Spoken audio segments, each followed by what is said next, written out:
100,000 Americans every year are having their children, 200,000 because it's both parents, right? Are having their children taken away from them.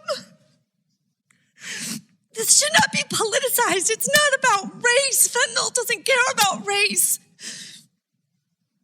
You talk about welcoming those crossing our border, seeking protection. You're welcoming drug dealers across our border. You're giving them protection. You're not protecting our children.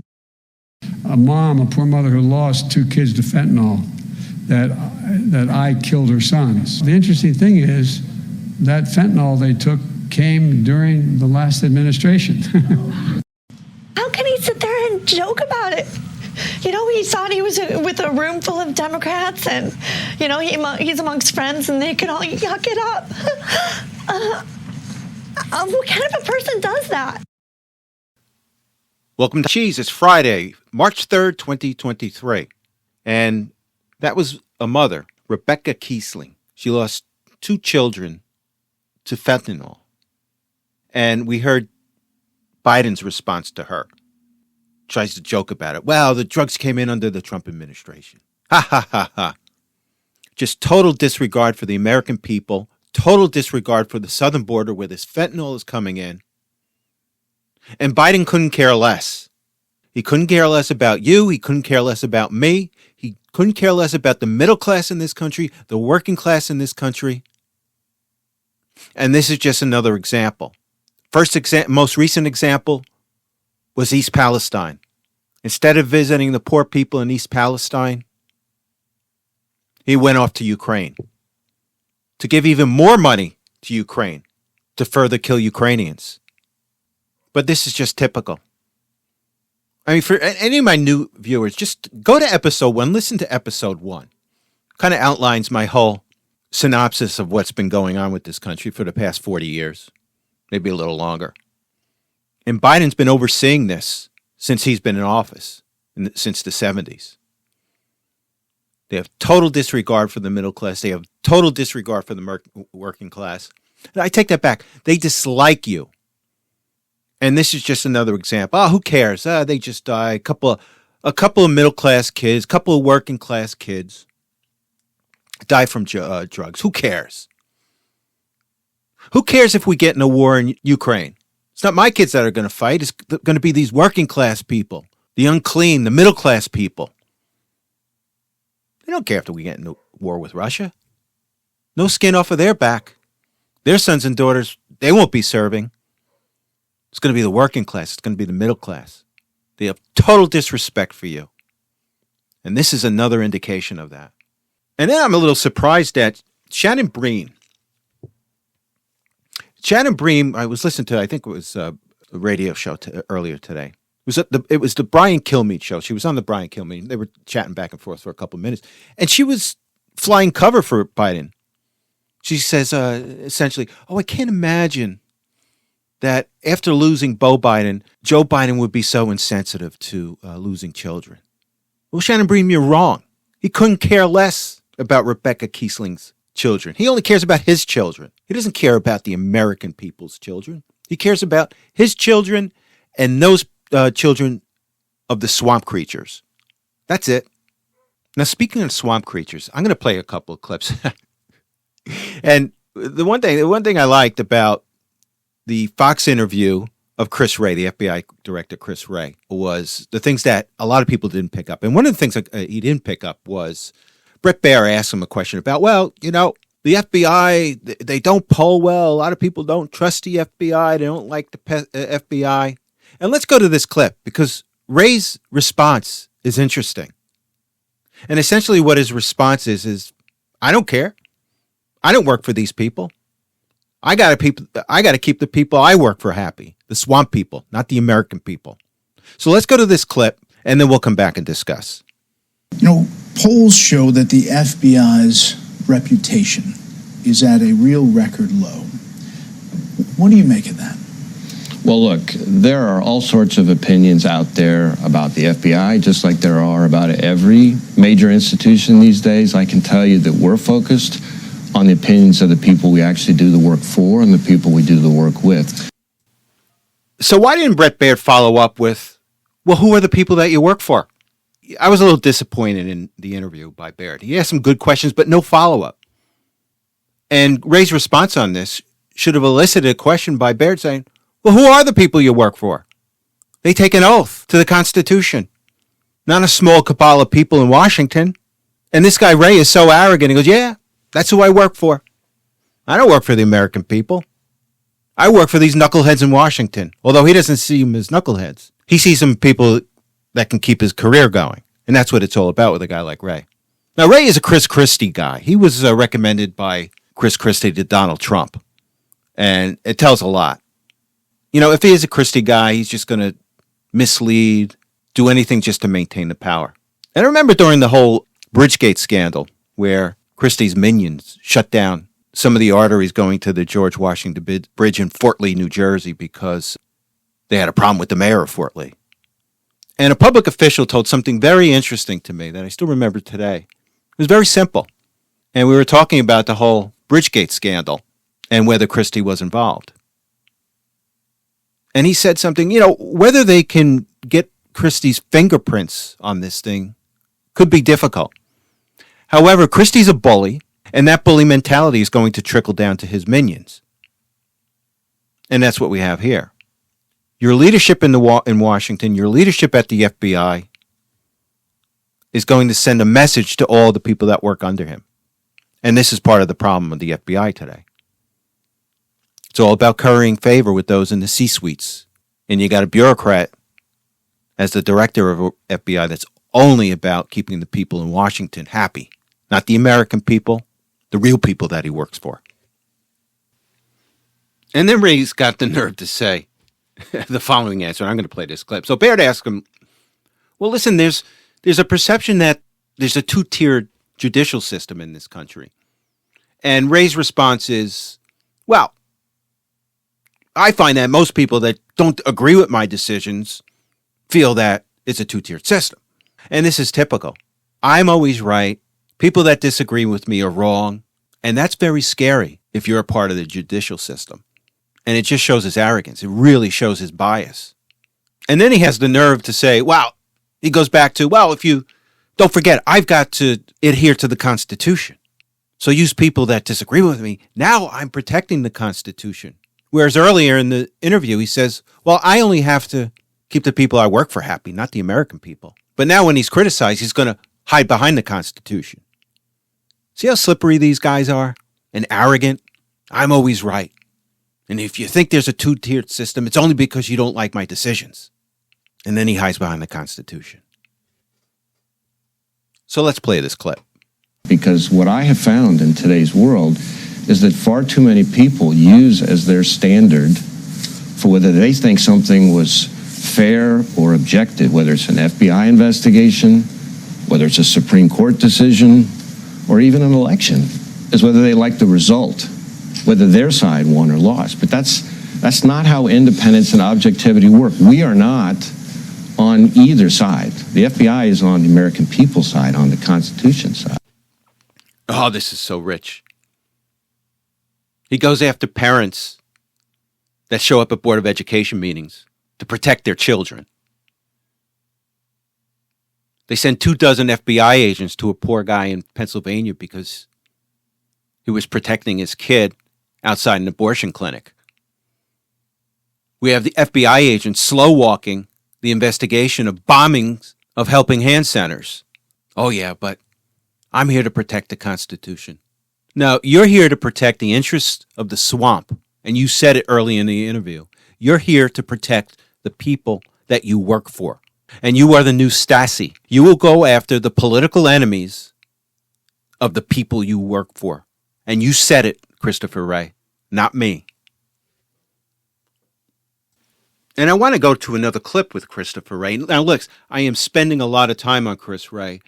He is a key figure in this weaponization of our institutions. Him and Merrick Garland are two key figures in how our government institutions have been weaponized. And it's pretty scary when it involves law enforcement. So the clip I'm going to play is Brett Baird asked him about the Twitter files. And the Twitter files exposed the FBI and other government security institutions, influencing and essentially telling Twitter, oh, you got to ban this one. Take a look at this one. You should ban this one. Ban this account. We don't like this account. Ban this one. So Bret Baier asked him, well, what was this all about? You're telling Twitter who to ban, who not to ban? And listen to Chris Wray's response. He's like, well, we don't tell anybody what to do. So let me play this, and then we'll come back and discuss.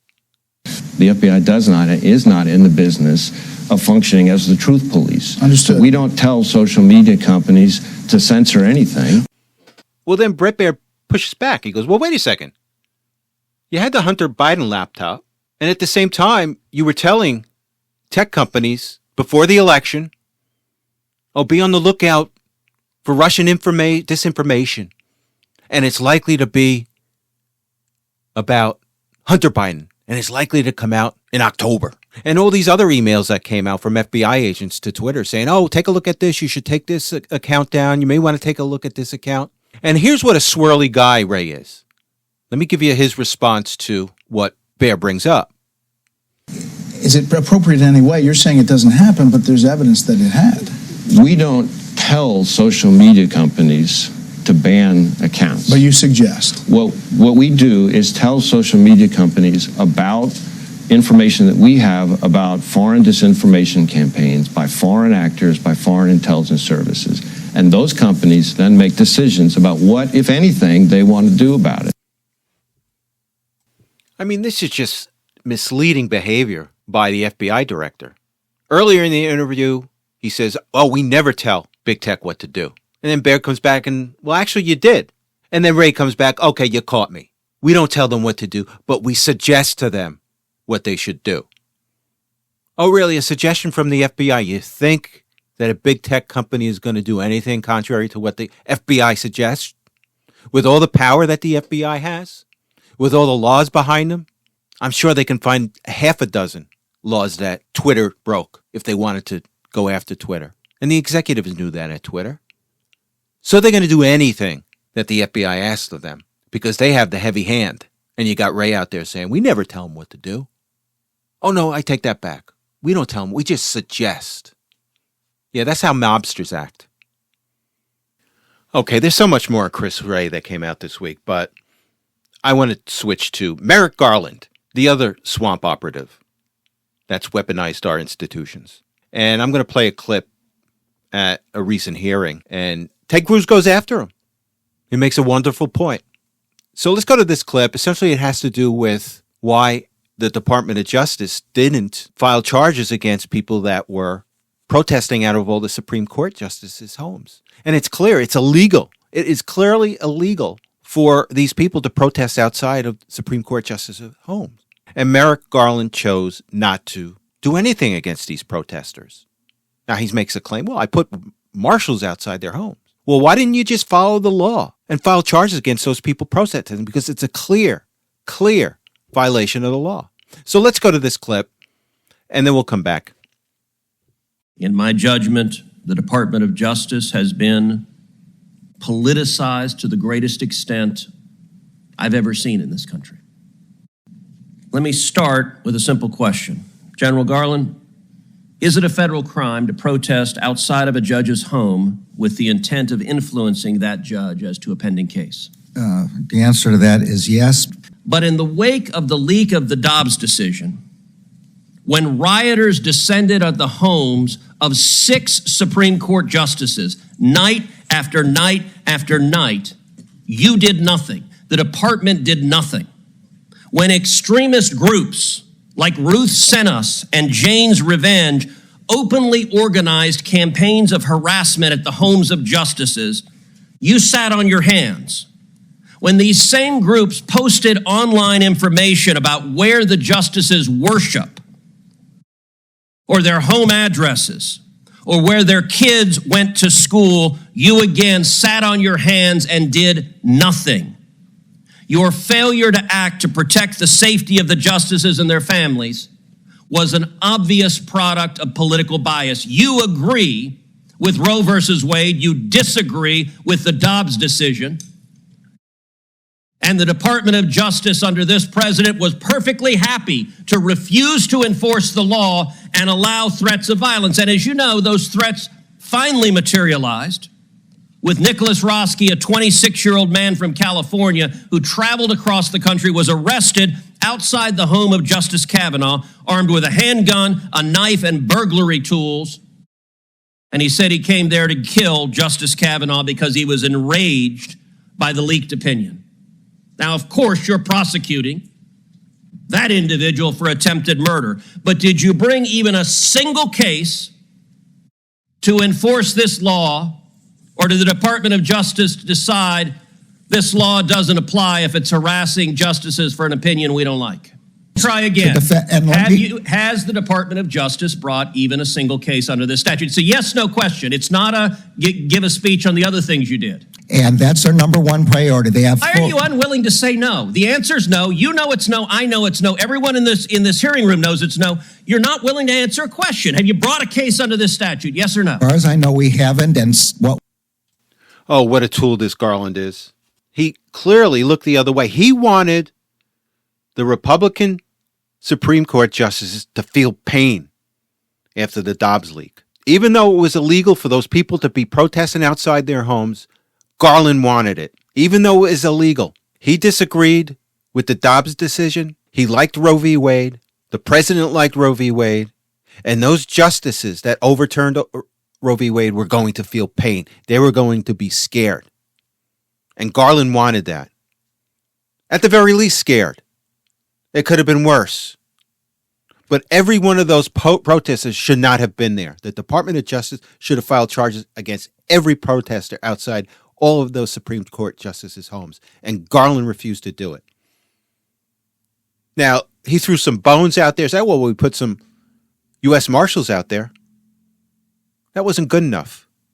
Clear the streets. Those protesters shouldn't be there. And it only serves to scare the heck out of these justices. And that was their intent. And that's how evil these people are.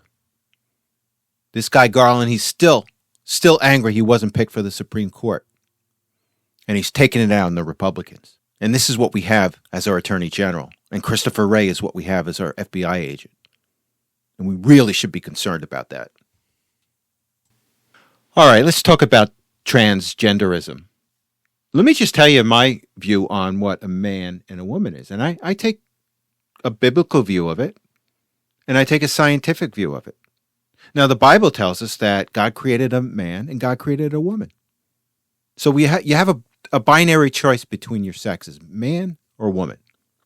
And science also tells us that your sex is either a man or a woman. So what could be wrong with that? We'll leave it to the progressives and the communists to try to infiltrate our whole concept of male and female. And I guess it was maybe 40, 50 years ago, maybe 40 years ago. Government forms started changing. They slowly started slipping in this term gender into all of our government forms. So previous to that, you would, if there were boxes to check, are you a man, are you a woman? And slowly but surely, they started moving this term gender into these documents. And some forms would have, what sex are you, man or woman? What gender, man, woman, other?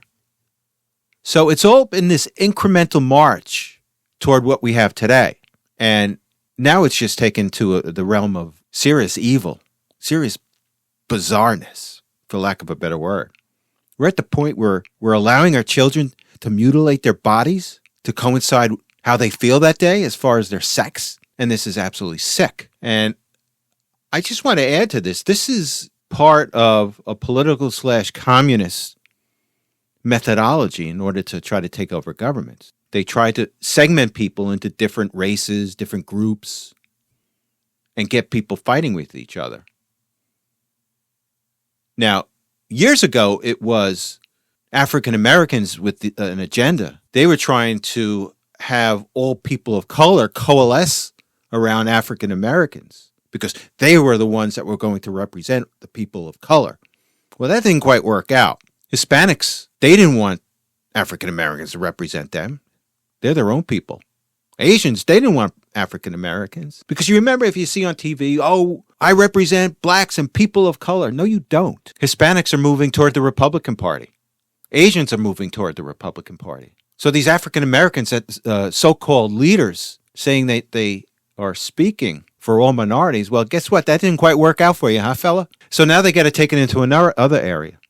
So now they've got this LGBTQ alphabet. So now they're trying to segment people according to their gender. Now, what do you have? You got gay, lesbian, and here's the interesting thing. There's a lot of gay and lesbian people that want nothing to do with these transvestites. And they resent the fact that they're being lumped in with, I don't know, transvestites, people that cross-dress, people that, all these weird forms. But that's the latest thing for them. So there's an agenda there to try to separate us according to sex or how we feel that day. And this is what they're doing. And they're using their power right now over in the institutions that we have, the medical institution, political institutions, to try to get the kids to mutilate themselves. But it's all because of their own political ends. They just want to continue to try to separate us according to a new lines or genders, whatever that is. And it's become really sick. Now, did anybody ever forget the term gender dysmorphia? It's a mental issue. So you think about it now. They want us to give extra rights to people that have a mental disorder. It's called gender dysmorphia. And look, quite frankly, if you're an adult, you want to dress up as a girl, knock yourself out. But you're not going to get any special rights out of it. And I don't have to accept it. And I don't have to call you a girl. If you're a guy dressed up as a girl, you don't have to demand that I call you a girl. I'm going to call you whatever I want. And like I said, I went to grad school and I paid for grad school by working in some of the bars in New York City. And it's sometimes at certain times of the night, we'd get some transvestites that would walk in. And they were pleasant. You give them a beer or a whiskey or whatever. But they knew they were screwed up. They knew that there was something wrong with them. Or they knew that their actions weren't normal. But they did it, and nobody really cared. But I think the problem that many people have is when it starts affecting children. And I think about this one show on TV, speaking of gender dysmorphia. What was the show? It was I Am Jazz, about this kid that was transitioning, I think from male to female or female to male. I can't figure it out. So he or she transitioned, and the show ended. Then they did a recent, they said, well, what's she doing now? Well, she transitioned, and now she's like an extremely obese person. But apparently what the experts say, well, this is all about gender dysmorphia. You're never satisfied with what you are. So he wasn't satisfied with his original sex, so they did an operation. They cut everything off and cut everything away. Child. Happened. A few years later, now she's obese. I guess she didn't like the way she looked as a skinny transsexual. Now she's just humongous. But this is a mental disorder. They're not happy with what they are. Now, with that said, what I want to do is I want to play some clips from Jordan Peterson. Jordan Peterson is a psychologist, either a psychologist or a psychiatrist. He's got a PhD, extremely bright guy. Some of you may have even heard of him. And I'm going to play some clips about his views on transgenderism. And it relates to Bill 16 up in Canada. He was educated. He's from Canada. He's from Alberta. And I think he was educated at McGill University, one of the top universities in Canada. And he taught at Harvard. But I want to play a couple of clips. He can clearly tell you this story better than I can. And Bill 16 has to do with the federal government passed a law up in Canada that essentially enshrined the rights of transgender people. And it got to the point where it could be a criminal act if you misgendered a person. So say you saw a transvestite and you called him a she when it looked like a guy. Well, that could be criminal up in Canada. And Peterson spoke out about it. And let me play a couple of clips about his views on this. He's a really bright guy, really interesting guy. So if you ever get a chance, just Google his name, Jordan Peterson. And he's really got some interesting ideas, not just on transgenderism, but a lot of things. So let's go to the first clip, and then we'll come back and discuss. Do you think a trans woman is a woman? No, Why not? because I think that women are capable, generally speaking, of having babies, and they have female genitalia, and they have an XX chromosome, and I think the biological markers are relevant. It doesn't necessarily mean that I don't think that people should be treated with respect and dignity if they happen not to fit easily into a gender category. That's a different issue. Right. But it's a matter of definition, and I actually think it's a foolish argument in some sense, because what do you mean by real? Well, I mean, you've just clarified that, though. You don't think that a trans woman is a woman. And do you think that that is what is behind or explains your opposition to this idea of a law mandating you to use a preferred pronoun, is because you don't actually believe that that's the truth, that a trans woman is a woman and therefore you can't use that pronoun? No, that's not my argument at all. Really? Yeah, really. My argument is that the government shouldn't compel voluntary speech. No, but I know what your argument is, and No, you've but made that's it very really clearly. it. No, but that's exactly it. There's But the no behind. motivation There's no behind motivation behind it. But you don't believe I a wouldn't trans put woman is a woman. everything on my online in my life to take the stance I did unless I had thought that through very deeply. And I've thought it through very deeply. There aren't hidden motivations that have to do with some arbitrary prejudice against trans people. Okay. It's pure and simply this. There's never been a time in English common law history where the government compelled speech, and the Canadian government dared to do that. And that was unacceptable. And they masked it with this show of compassion for the oppressed, and I don't buy it. Like, as soon as you put those three concepts together in a sentence that says, I don't believe in the biological difference between the genders, you throw the meaning of all three of those words up into the air so far that no one can tell what you're talking about, including you. Yeah. And that's the goal, though, I think, a lot of the time. I think it's pretty... Oh, definitely. Definitely. The goal, part of the goal is an all-out assault on the categorical structure.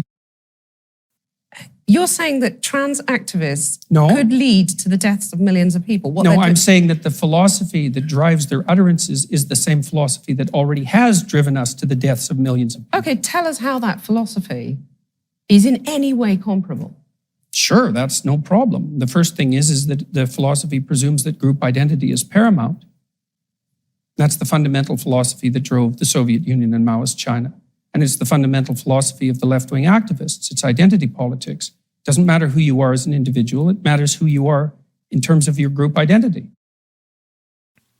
And here's where it gets really disgusting in how it affects our children and what these people with agendas are doing to our children. You've got the medical profession that's making money off of mutilating children. You've got the educational system that is trying to manipulate children into something that they are not so they can be easier controlled. And then you got pure evilness. There are people out there that just want to take advantage of kids, just like pedophiles that want to take advantage of children. These people that want to mutilate children, they've got an evilness inside. Yeah, I was able to get him to mutilate himself, and now he's got to live the rest of his life mutilated. Believe it or not, there are some people that get off on that.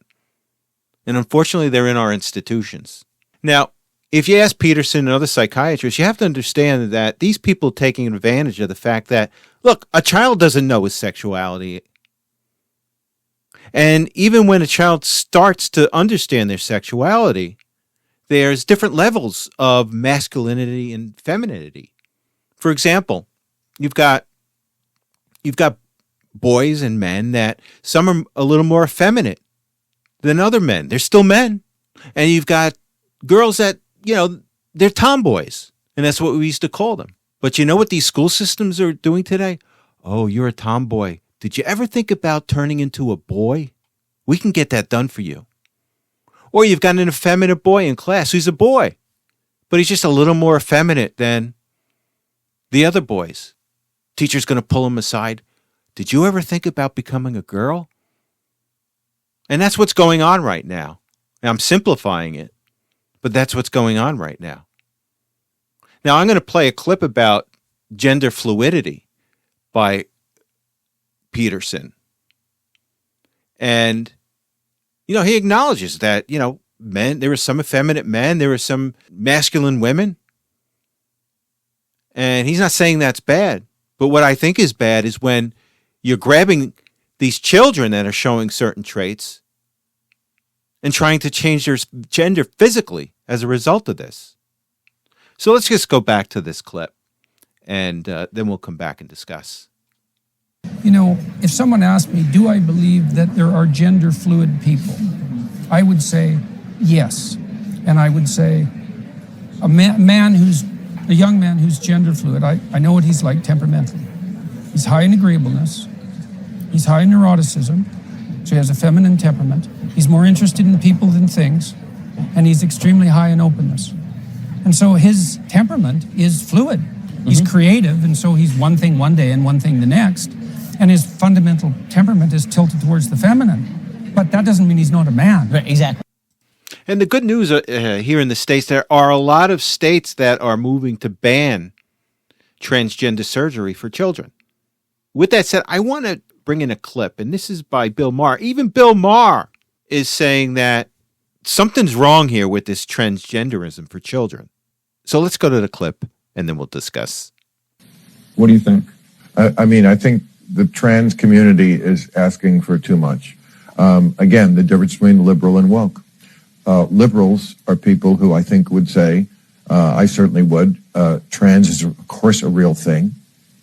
Some people are just, they probably don't like this terminology, but born in the wrong body, whatever. The equipment doesn't match how you feel. Absolutely. And it's great we live in a time where people like that can freely live the lives they should live with all the dignity and protection of the law that we can afford them, like anybody else in society. I think that's the liberal point of view. The woke point of view is something very different, like, babies are born now and just jump ball, we don't know what they are. Congratulations, you have a boy. Well, let's not be hasty. There's a penis that could be an indication of a male, but it's really, we'll find out later, and we can always get rid of it. And it's not wrong to have this discussion. This is something that's very new. Yeah. It's not to shut down debate with these words like phobia. You're phobic and you hate. We don't hate. There's no hate. It's not phobic. We're not afraid. We're just discussing something very new that involves children, and what these interventions you're making have repercussions for the entire rest of their lives, and they're about their health, which I think should come first. Well, before we go for the week, I just want to talk about the Department of Energy and the FBI coming out and saying that the coronavirus likely came from the Wuhan lab. Now, there's a surprise. After all these months and months and months of the mainstream media, of the Democratic operatives, of Anthony Fauci saying, oh, no, this is just a conspiracy theory. Don't believe that. Well, guess what? It's true. And I like what the mainstream media is continuing to cover up for our institutions. I read an article that came out a couple of days later. It was from the AP. It's trying to mitigate the damage to them. And it says here, Department of Energy said that the coronavirus likely came from a lab leak in Wuhan. And then they said, but their confidence was low. They had low confidence that it was a lab leak. So they had to add that in there. They were confident about it, but it was low confidence. It's all about covering up for our institutions. That's what the media is doing today. Now, the next question I want to know, and it's likely that this virus was amped up through a gain of function process. And you would think it makes sense that because this coronavirus lasted so long, it was probably amped up. It was probably made stronger by the Wuhan lab. And remember, after all this denial that Anthony Fauci made about Americans funding the Wuhan lab and gain of functions, it's likely that he lied. So time is not on the side of the Faucis of the world, certain media pundits, because now it's a lab origins. Now we're going to find out about the vaccine and how they knew that the vaccine wasn't effective, yet they pushed it on the American people. They knew that the vaccine wasn't safe, yet they lied about it. Shutting down the economies, how they pushed that on the American people without any evidence, or with evidence that it wasn't going to work. So we're all going to find this out. Time is on our side. Just remember that. In the end, we win. It's not going to be easy, but we're going to win. And with that said, thank you so much for listening. You have a good week, and I will talk to you next Saturday.